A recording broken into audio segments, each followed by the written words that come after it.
kirim sepotong senja untukmu, Alina.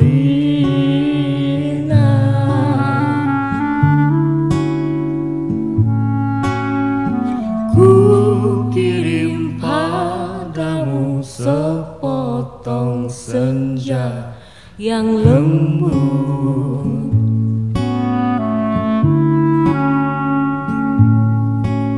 dengan langit kemerahan saat matahari hampir.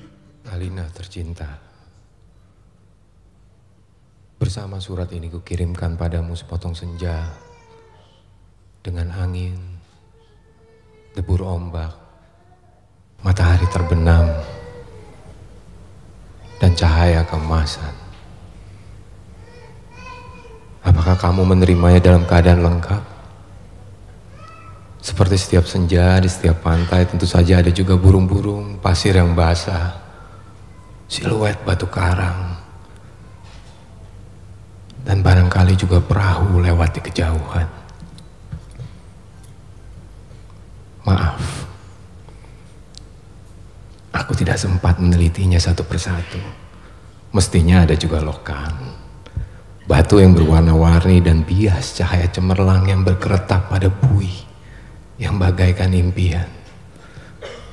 Selalu saja membuat aku mengangankan segala hal yang paling mungkin kulakukan bersamamu. Meski aku tahu semua itu akan tetap tinggal sebagai kemungkinan yang entah kapan menjadi kenyataan. Kukirimkan sepotong senja ini untukmu, Alina, dalam amplop yang tertutup rapat dari jauh. Karena aku ingin memberikan sesuatu yang lebih dari sekedar kata-kata. Dan kata-kata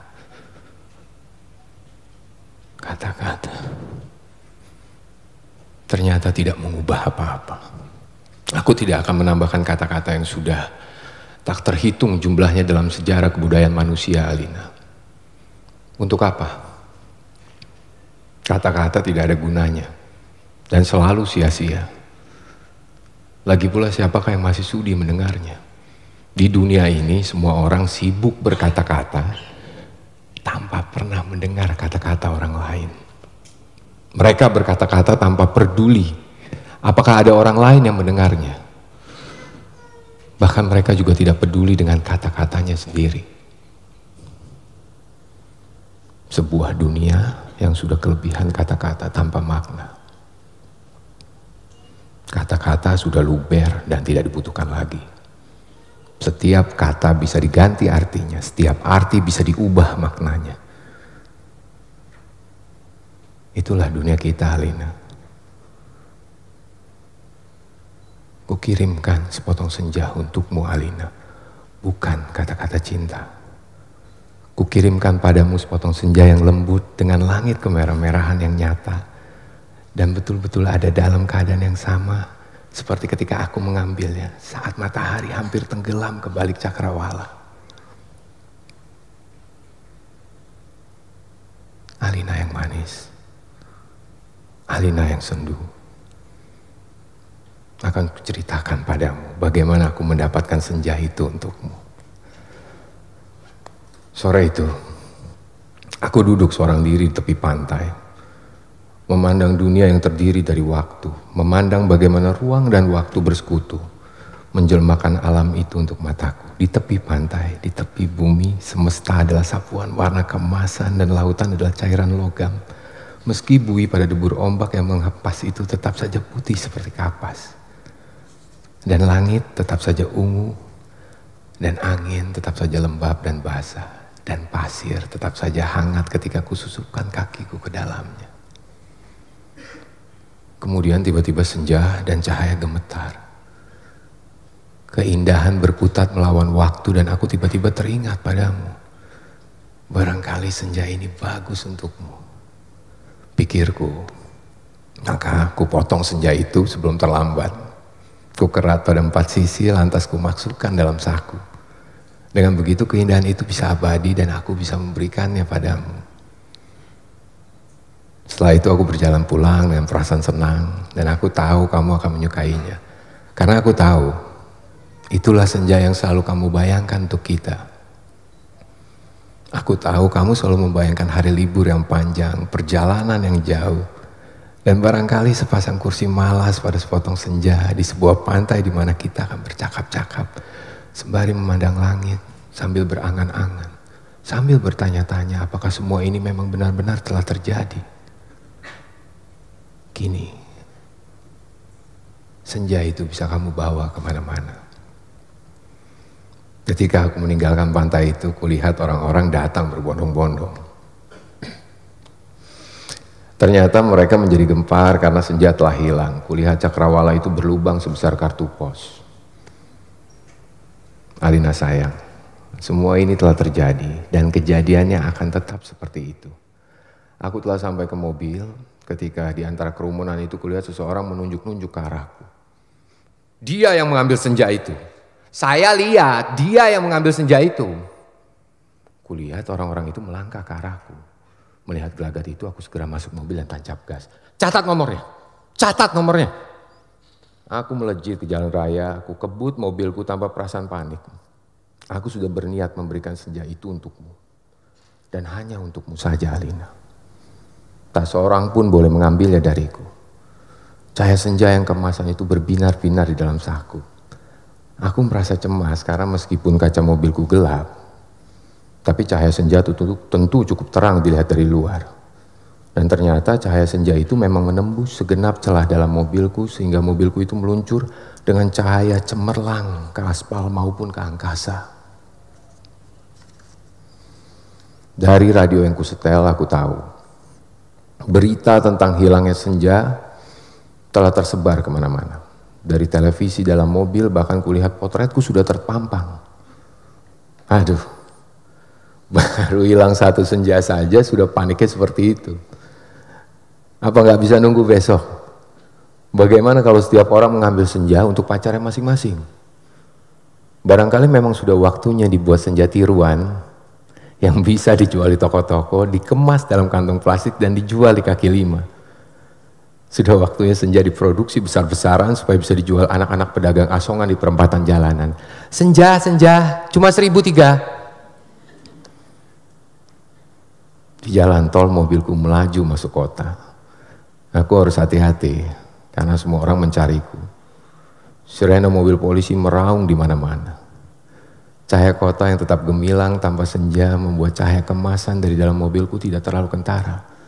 Lagi pula di kota tidak semua orang peduli apakah senja hilang atau tidak.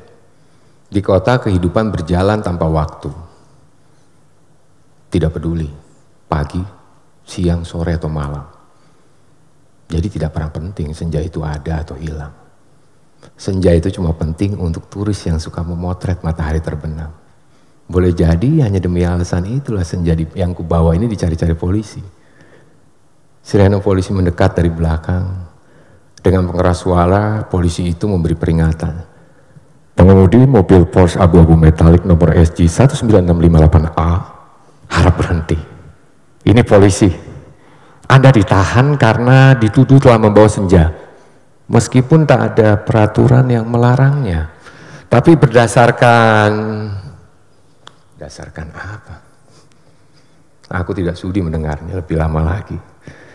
Jadi kulibas dia sampai terpental keluar pagar di tepi jalan. Kutancap gas dan menyalip-nyalip dengan lincah di jalanan. Dalam waktu singkat kota sudah penuh dengan raungan sirene polisi. Terjadi kejar-kejaran yang seru. Tapi aku lebih tahu seluk-beluk kota. Jalanan dengan cahaya yang bermain warna, gang-gang gelap yang tak pernah tercatat dalam buku alamat, lorong-lorong rahasia yang hanya diperuntukkan bagi orang-orang bawah tanah. Satu mobil terlempar jalan layang. Satu mobil lagi tersesat di sebuah kampung. Satu mobil lagi terguling-guling menabrak truk dan meledak lantas terbakar. Masih ada 2 polisi bersepeda motor mengejarku. Ini soal kecil. Mereka tak pernah bisa mendahuluiku. Dan setelah kejar-kejaran, beberapa lama mereka kehabisan bensin.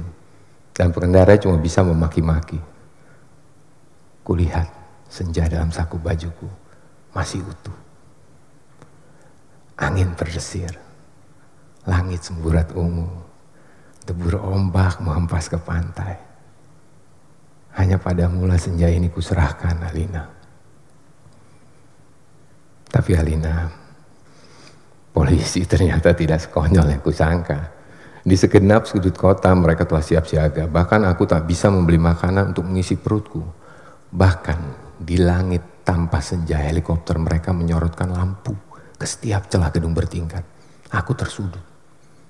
Dan akhirnya nyaris tertangkap. Kalau saya tidak ada gorong-gorong yang terbuka. Mobilku sudah kutinggal ketika memasuki daerah kumuh itu. Aku berlari di antara gudang, rumah tua, tiang, serta temali-temali. Terjatuh di atas sampah, merayapi tangga-tangga reot sampai seorang gelandangan menuntunku ke suatu tempat yang takkan pernah kulupakan dalam hidupku. Masuklah, katanya tenang. Di situ kamu aman. Ia menunjuk gorong-gorong yang terbuka itu. Ada tikus keluar dari sana. Baunya bacin dan pesing.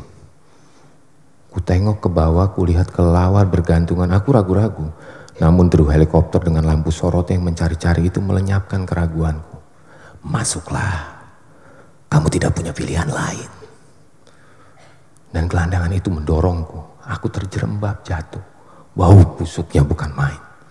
Gorong-gorong itu segera tertutup dan kudengar gelandangan itu merebahkan diri di atasnya. Lampu sorot helikopter menembus celah gorong-gorong. Tapi tak cukup untuk melihatku. Kuraba senja dalam kantongku. Cahayanya yang merah kemas-emasan membuat aku bisa melihat dalam kegelapan. Aku melangkah dalam gorong-gorong yang rupanya cukup tinggi juga. Kusibakkan kelawar-kelawar bergantungan yang entah mati entah hidup itu. Kulihat cahaya putih di ujung gorong-gorong. Air busuk mengalir setinggi lutut, namun makin ke dalam makin surut. Di tempat yang kering, kulihat anak-anak gelandangan duduk-duduk maupun tidur-tiduran. Mereka berserakan, memeluk rebana dengan mata yang tidak memancarkan kebahagiaan. Aku berjalan terus melangkahi mereka dan mencoba bertahan. Betapapun ini lebih baik daripada aku harus menyerahkan senja, Alina. Di ujung gorong-gorong, di tempat cahaya putih itu, ada tangga menurun ke bawah.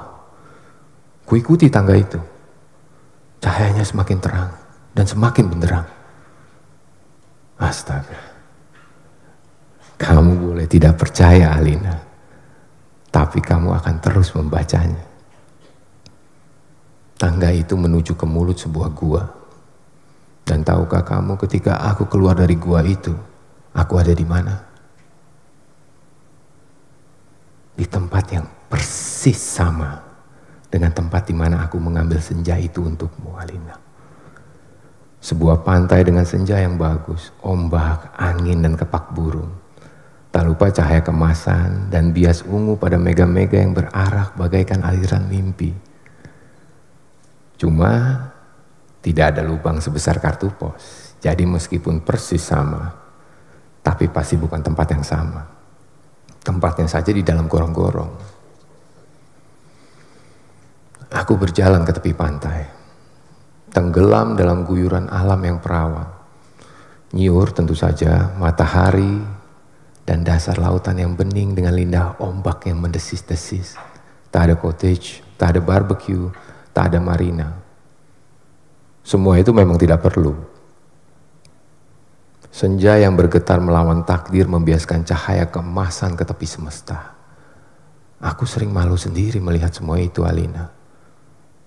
Apakah semua itu mungkin diterjemahkan dalam bahasa? Sambil duduk di tepi pantai, aku berpikir-pikir, untuk apakah semua ini kalau tidak ada yang menyaksikannya?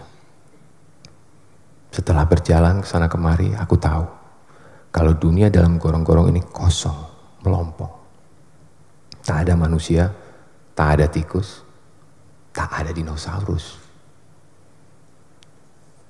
Hanya burung yang berkepak, tapi ya sepertinya bukan burung yang bertelur dan membuat sarang. Ia hanya burung yang dihadirkan sebagai ilustrasi senja. Ia hanya berkepak dan berkepak terus di sana. Aku nggak habis pikir, Alina. Alam seperti ini dibuat untuk apa? Untuk apa senja yang bisa membuat seseorang kepingin jatuh cinta itu? Jika tak ada seekor dinosaurus pun untuk menikmatinya. Sementara di atas sana orang-orang ribut kehilangan senja. Jadi begitulah, Alina. Ku ambil juga senja itu. Ku kerat dengan pisau Swiss yang selalu ku bawa pada 4 sisinya. Sehingga pada cakrawala itu terbentuk lubang sebesar kartu pos dengan 2 senja di saku kiri dan kanan. Aku melangkah pulang. Bumi berhenti beredar di belakangku, menjadi kegelapan yang basah dan bacin. Aku mendaki tangga kembali menuju gorong-gorong bumiku yang terkasih.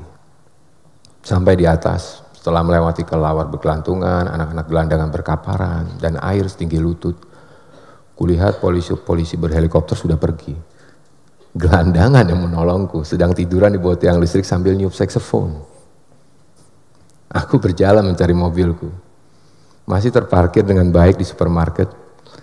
Tampaknya bahkan baru saja dicuci. Sambil mengunyah pizza, segera aku kebut mobilku menuju ke pantai dengan 2 senja di saku kiri dan kanan, lengkap dengan matahari, laut, pantai, dan cahaya kemasannya masing-masing.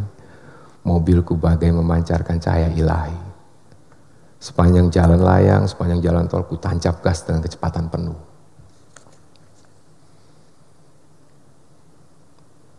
Alina, kekasihku, pacarku, wanitaku.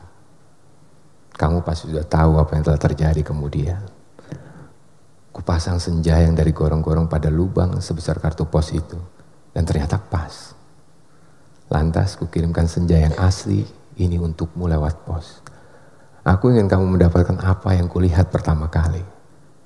Senja dalam arti yang sebenarnya. Bukan semacam senja yang ada di gorong-gorong itu. Kini gorong-gorong itu betul-betul menjadi gelap, Alina. Pada masa yang akan datang. Orang-orang tua akan bercerita pada cucunya tentang kenapa gorong-gorong menjadi gelap. Mereka akan berkisah bahwa sebenarnya ada alam lain di bawah gorong-gorong dengan matahari dan rembulannya sendiri. Namun semua itu tiada lagi. Karena seseorang telah mengambil senja untuk menggantikan senja lain di atas bumi. Orang-orang tua itu juga akan bercerita bahwa senja di atas bumi yang asli telah dipotong dan diberikan oleh seseorang kepada pacarnya. Alina yang manis, paling manis, dan akan selalu manis. Terimalah sepotong senja itu hanya untukmu dari seseorang yang ingin membahagiakanmu. Awas, hati-hati dengan lautan dan matahari itu. Salah-salah cahayanya membakar langit dan kalau tumpah, airnya bisa membanjiri permukaan bumi. Dengan ini kukirimkan pula kerinduanku padamu. Dengan cium, peluk, dan bisikan terhangat dari sebuah tempat yang paling sunyi di dunia. Seno Gumiraji Dharma, Karangbolong, Jakarta 1991. Terima kasih.